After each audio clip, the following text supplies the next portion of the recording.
Sa loob ng Brave Olivine, nalaman ni Liko at Roy na naantala ang kanilang pag-alis patungong rehiyon ng Galar dahil sa isang system check, sapagkat hindi kaagad tumutugon ang buntot o tail fin ng barko. Tiniyak ng Rise ang Vault Tacklers sa mga bata na pangkaraniwan lang ang mga ganitong system check at ginagawa ito upang matiyak na ligtas na makakalipad ang barko.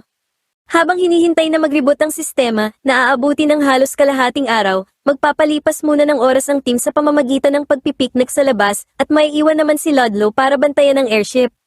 Lumabas ang team at inayos ang kanilang picnic table sa isang bangin na malapit sa dagat sa lungsod ng Lavinia. Pinuno ni Murdoch ang lamesa ng sangkatutak na pagkain, ngunit nang subukang kumuha ni Roy, ipinaalam ni na Orla at Molly na hindi pa iyon maaaring kainin, sa halip, gagamitin nila ang mga ito upang gumawa ng mga sandwich, at malayang makagagawa ang bawat isa ng gusto nilang uri nito. Nahirapan si Liko na magdesisyon kung anong mga sangkap ang ilalagay niya sa kanyang sandwich, sinubukan namang gumawa ni Roy ng isang higanting sandwich ngunit nauwi lang ito sa pagkawasak, habang pinuno naman ni Fred ang kanyang sandwich ng puro karne lamang. Nang tingnan ni Liko ang mga tao sa kanyang paligid, inalala niya kung paano sila napunta ni Roy sa grupo at nakaramdam siya ng pasasalamat dahil nakilala nila ang mga ito. Habang pinaglalaroan ni na Sprigatito at Fuecoco ang ancient Pokeball ni Roy, nag-selfie si Roy kasama si Liko at ang kanilang mga Pokemon, at ipinadala ito kay Dot. Kahit na ginagalang ni Liko ang kagustuhan ni Dot na mapag-isa, pakiramdam niya ay may napalalagpas sina Dot at Ludlow sa hindi nila pagsama. Dahil dito, habang hinahabol ni Roy ang isang Wattrel na nagnakaw sa sandwich ni Fuecoco, humingi si Liko ng tulong kay Murdoch sa pagbibigay ng pagkakataon kina Dot at Ludlow na ma-enjoy din ang pagpipiknik. Naabutan din sa wakas ni Roy ang Wattrel sa isang bangin, kung saan imbes na lumipad palayo, ibinaba nito ang sandwich at hinamon sina Roy at Fuecoco. Matapos mapatunayang walang epekto ang stomping tantrum ni Fuecoco laban dito, nagpakawala ang Wattrel ng isang nakabibinging uproar. Kinontra ni Roy ang pag-atake ng Wattrel gamit ang pagkanta ni Fuecoco. Ngunit dahil itinataboy lamang ng kanilang naglalaban ng boses ang mga ligaw na Pokemon sa malapit at tila walang nananalo, pinatigil na ni Roy ang sagupaan. Nang mapagtantong gutom ang Wattrel, nagdesisyon siyang ibigay rito ang kalahati ng sandwich. Sumang-ayon din dito si Fuecoco, ngunit matapos kainin ng Wattrel ang kanyang kalahati, agad din itong ninakaw at kinain ang natitirang bahagi. Habang pabalik, napansin ni Roy ang isang kawan ng mga Wattrel na lumilipad palayo, ngunit ang Wattrel na kanilang nakalaban ay hindi sumama sa mga ito. Sa loob ng airship, sinusubukan ni Dot na gumawa ng isang Nidothing video tungkol sa mga picnic ngunit nawalan siya ng gana, kaya itinigil niya ang pag-shoot. Dahil hindi pa siya nakararanas mag-picnic, nahihirapan siyang maramdaman ang tamang kapaligiran para rito. Sa sandaling iyon, nakatanggap siya ng mensahe mula kay Liko na nagsasabing naghanda sila ng mga sandwich para sa kanya sa meeting room. Dahil nagutom na, nagdesisyon si Dot na pumunta roon, ngunit nakita lamang niya ang mga tinapay at sangkap, at walang kahit isang nakahandang sandwich sa paligid. Pumasok din si Ludlow, na pinapunta rin ni Liko para sa indoor picnic na ito. Naguluhan si Dot kung paano naging picnic ang paggawa lang ng mga sandwich sa loob ng barko, ngunit tiniyak sa kanya ni Ludlow na hindi sa lugar nakasalalay ang isang picnic, ipinaliwanag niyang ito ay tungkol sa pagbabahagi ng mga karanasan sa iba, at nais ibahagi ni Liko ang masayang karanasang ito kay Dot. Ngumiti at namula si Dot, hindi lamang dahil sa muling pagiging mabait ni Liko sa kanya, kundi dahil itinuturing siyang kaibigan nito. Bumalik sina Liko at Murdoch sa picnic table upang sumama sa iba pang miyembro ng team pagkatapos nilang ihanda ang indoor picnic ni Dot. Halos agad-agad, nakatanggap si Liko ng mensahe mula kay Dot at nagulat siyang makita ang isang litrato ni Nidothing na masayang kumakain ng sandwich kasama si Ludlow. Naintindihan agad ng ibang miyembro ng Rising Vault Tacklers na alam ang internet persona ni Dot na ito ang kanyang paraan ng pasasalamat. Samantala, kinabahan naman si Liko sa pag-aakalang nasa airship si Nidothing, ngunit nang maalala niya ang Nidothing costume na nakita niyang nakasampay sa airship noong isang araw, inakala niyang ginamit iyon ni Dot para pasayahin siya. Nagulat si Fred nang malamang hindi pa rin napagtatanto ni Liko na iisang tao lang sina Dot at Nidothing, ngunit naisip ni Murdoch na mas mabuting maghintay na lang na mismong si Dot ang magsabi ng totoo sa kanya. Habang pinapanood ang pinakabagong video ni Nidothing tungkol sa mga picnic, naramdaman ni na Fred at Murdoch na parehong nag-mature sina Dot at Liko dahil sa pagkakaroon nila ng mga bagong kaibigan. Pagbalik ni Roy, sinabihan ni Fred ang lahat na babalik na sila sa airship.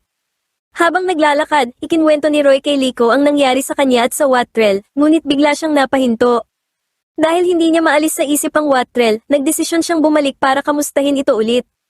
Habang pinapanood na umalis si Roy, naisip ni Fred sa kanyang sarili na hindi lamang sina Liko at Dot ang unti-unting lumalago at nagmamature. Habang wala ang grupo, palihim na dumating si Spinel ng grupong explorers malapit sa Brave Olivine at pinalibutan ang airship ng isang maliit na hukbo ng mga magneton. Pagpasok ni Fried sa bridge, nagulat siya nang mapansing hindi man lang umusad ang progress bar para sa system reboot habang wala sila. Tinawagan niya si Dot tungkol dito, ngunit agad-agad na namatay ang lahat ng electronics sa airship na naging dahilan upang matakot si Dot na baka hindi na muling makalipad ang airship. Sa loob ng Brave Olivine, sinusubukan ni Dot na maibalik ang signal ng telepono, ngunit walang nangyayari. Nasa labas ng kanyang pinto sina Liko, Fried, at Murdoch na hindi sigurado kung ano ang gagawin. Iminungkahi ni Fried na paandarin ang barko upang makita ang mangyayari, ngunit nagalit si Dot sa ideyang ito dahil masyado itong delikado sapagkat diretso lamang nalilipad ang barko. Matapos pakalmahin ni Murdoch si Dot, bigla niyang ipinasama si Liko sa kanya upang mamili sa Lavinia. Nang marinig ni Fried si Noctowl sa tuktok ng airship, lumabas siya at nakita ang isang kawan ng magneton na siyang sanhi ng problema sa kuryente. Pinagamit niya kay Charizard ang flamethrower upang paalisin ang mga ito na nagtapos sa electromagnetic storm na kanilang idinudulot. Sa pagpulasa ng mga magneton, bumalik ang kuryente at nagsimulang makaramdam ng hinala si Fried. Samantala, hinahanap ni Roy ang Wattrel at nakita itong nakaupo sa isang bato sa tabi ng ilog. Nagtago sina Roy at Fuecoco sa likod ng isang halaman kung saan nakita nilang hindi kasama ng Wattrel ang kawan nito na lumipad patungo sa tuktok ng isang malapit na watchtower. Napansin ni Roy na nanatiling hindi gumagalaw ang Wattrel habang lumalapit si Fuecoco sa ilang kombi.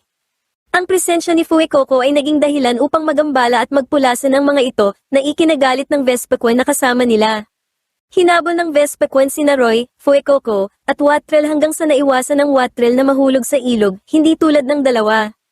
Lumapit ang Wattrel sa ilog bago tumakbo palayo kina Roy at Fuecoco. Sinabi ni Roy na gusto lamang niyang makipagkaibigan sa Wattrel bago ito inalok ng isang orange berry upang makipagkasundo. Matapos kainin ng Wattrel ang berry, tinanong ni Roy kung bakit hindi ito lumipad kanina, at pumwesto ang Wattrel sa posisyon ng paglipad. Tumalon si Roy sa ilog upang bigyan ng Wattrel ng karagdagang dahilan para lumipad, ngunit ang Wattrel, na naparalisa sa takot, ay tumanggi. Habang naglalakad sina Liko at Murdoch patungong bayan, nagpasalamat si Murdoch kay Liko sa pag-imbita kay Dot sa picnic na kanilang ginawa, at hiniling na ipagpatuloy ang pakikipagkaibigan sa kanyang pamangkin. Pumayag si Liko at sinabing binigyan siya ni Dot ng lakas ng loob na sabihin sa kanyang ama ang kanyang nararamdaman tungkol sa pananatili kasama ang Rising Vault Tacklers. Gayunpaman, ipinag-alala pa rin ni Liko ang hindi paggana ng barko, ngunit tiniyak sa kanya ni Murdoch na malalagpasan din nila ito katulad ng dati nilang ginagawa. Sinundan ni Fried ang isa sa mga magneton, at kinontak si Dot na matatagalan siya.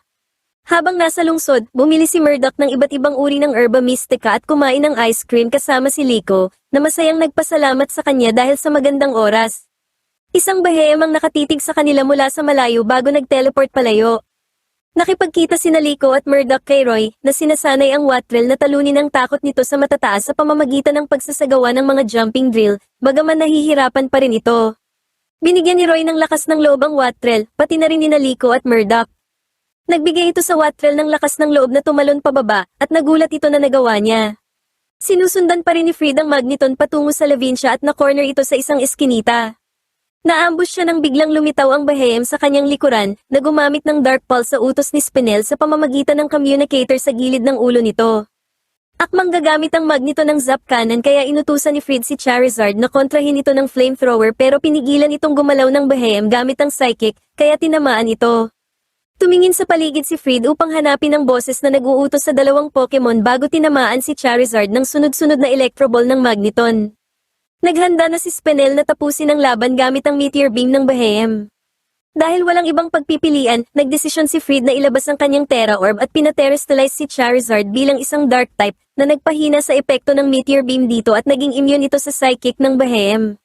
Gumanti si Charizard ng isang Dark type Terra Blast na nagdulot ng malaking pinsala sa baheem. Nang utusan ni Fried si Spinel na lumabas mula sa pagtatago, pinateleport ni Spinel ang kanyang dalawang Pokemon sa kanyang kinaroroonan at ibinalik ang mga ito sa kanilang mga Pokeball at nagplano para sa kanyang susunod na hakbang. Sa kanyang pagbalik, nakita ni Fried sina Liko, Roy, at Murdoch na sinusubukang tulungan ang Wattrel na lumipad sa ibabaw ng ilog. Bumalik sila sa barko nang sumapit na ang gabi, kung saan si Dot, gamit ang kanyang Rotom phone, ay nagsabi sa lahat na sinusuri niya ang lahat sa barko dahil hindi niya alam ang eksaktong epekto ng electromagnetic storm ng Magneton. Samantala, iniisip ni Roy kung paano bibigyan ng Wattrel ng lakas ng loob na kailangan nito. Nang makita si Ludlow na kasama ang pamingwit nito, nagkaroon siya ng ideya. Kinabukasan, kumain sina Liko at ang iba pa ng masarap na almusal, na kinain din ni Dot. Gayunpaman, naging abala si Roy, at nahanap siya ni Liko na hawak ang pamingwit ni Ludlow na may watrel na gawa sa carton na nakatali sa dulo, upang isagawa ang kanyang susunod na hakbang para sa watrel. Umalis sina Liko at Roy upang puntahan ang watrel at ipakita dito ang plano, bago ilagay mismo ang Storm Petrel Pokemon sa tali upang subukan itong sanayin sa pakiramdam ng paglipad. Biglang nakatanggap si Liko ng mensahe mula sa isang tindahan tungkol sa Spicy Herba Mystica na hinahanap ni Murdock, kaya bumalik siya sa Lavinia upang mamili nito dahil limitado lamang ang stock. Binigyan ni Roy ang watrel ng karagdagang momentum sa pamamagitan ng pag-swing sa pamingwit. Nang ikampay ng watrel ang kanyang mga pakpak, nagsimula itong maglabas ng kuryente na naging dahilan ng pagkaputol ng tali. Tiningnan ni Roy kung ayos lang ang watrel at nakita niya itong lumilipad sa ibabaw ng ilog bago ito itinulak ng isang malakas na hangin paitaas patungo sa kawan nito. Nang lumapag sa watchtower kasama ang kawan nito, labis ang kasiyahang naramdaman ng watrel dahil nanumbalik ang kanyang lakas ng loob habang binabati ito ng ibang watrel. Lumapit si Murdock at pinuri si Roy matapos makita ang buong pangyayari. Napansin ng watrel na paalis na si Roy kasama si Murdock at nagdesisyong lumipad patungo sa kanya. Lumingon si Roy at nakitang lumilipad ang watrel patungo sa kanya at inabot sa kanya ni Murdock ang isang Pokeball dahil alam niyang gusto ng watrel na magpahuli kay Roy. Isang malakas na hangin ang sumira sa balanse ng watrel kaya tumakbo si Roy upang ihagis ang Pokeball na nakahuli sa watrel bago ito mahulog sa ilog. Naging matagumpay ang pagkahuli at ang watrel ay Pokemon na ni Roy habang nangako si Roy na silang dalawa ay magiging mabuting magkaibigan. Samantala, naglalakbay si Liko sa paligid ng Lavinia upang hanapin ang Spicy Herba Mystica na nakita niya sa kanyang telepono. Napunta siya sa isang eskinita na nagdulot ng pagkalito sa kanya dahil sinabi sa kanyang telepono na ang tindahan ay narito mismo. Paglingon ni Liko, nabunggo niya ang isang nakabalat kayong si Spinel na inosenteng nag-abot ng kamay upang itanong kung ayos lamang siya. Nang dinampot ni Liko ang kanyang nahulog na telepono, biglang lumitaw ang Behem sa kanyang harapan, na ginamit ang mga pattern sa kanyang mga kamay upang ilagay sina Liko at Sprigatito sa isang trance. Tinanong ni Spinel si Liko kung may nawala ba siyang mahalagang bagay, at nag-aalangan si Liko na sumagot. Naglakad palayo si Spinel, na tumatawa habang hawak ang pendant ni Liko sa kanyang kamay.